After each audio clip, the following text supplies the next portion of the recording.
মানিকগঞ্জের সিংগাইরের চন্দ্রহর ইউনিয়নের শান্তিপুর বাগুলি পশ্চিম কান্দা এলাকার ৭০ বছর বয়সী মা জহুরা খাতুনের করা মামলায় ছেলে আনোয়ার শিকদারকে গ্রেফতার করেছে সিংগাইর থানা পুলিশ।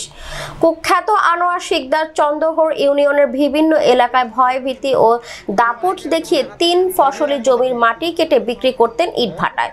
এছাড়াও পূর্বে তার বিরুদ্ধে ২টি হত্যা মামলা আছে বলে জানিয়েছেন থানা পুলিশ।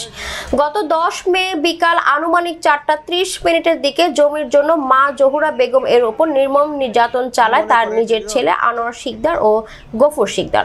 তারই প্রেক্ষিতে ১৫ মে তাকে গ্রেফতার করা হয়েছে বলে জানিয়েছেন সিংগাইর থানা অফিসার ইনচার্জ জিয়ারুল ইসলাম।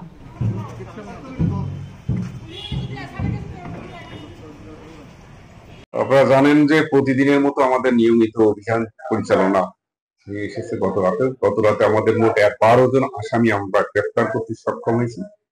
এর মধ্যে ওয়ারেন্ট মূলে আমরা ৬ জনকে গ্রেফতার করেছি, যার মধ্যে একটি সাজা এবং বাকি ৬টি বিভিন্ন মামলায় গ্রেফতার আছে। এখানে ধর্ষণ চেষ্টা মামলায় একজন আসামি গ্রেফতার আছে, যার নাম মোজাম্মেল। মায়ের করা একটি মামলার আসামি আছে আনোয়ার শিকদার, গ্রেফতার আছে। মাদক মামলায় একজন মাদক বিক্রেতা যে প্রতিনিয়ত করে আসে সে সহ আরো ২ জন গ্রেফতার আছে। অন্যান্য মামলায় আরো ২ জন, মোট ১২ জন আসামি গত রাতে আমাদের গ্রেফতার আছে এবং তাদেরকে আমরা নিয়ম অনুযায়ী বিজ্ঞ আদালতে সোপর্দ করেছি।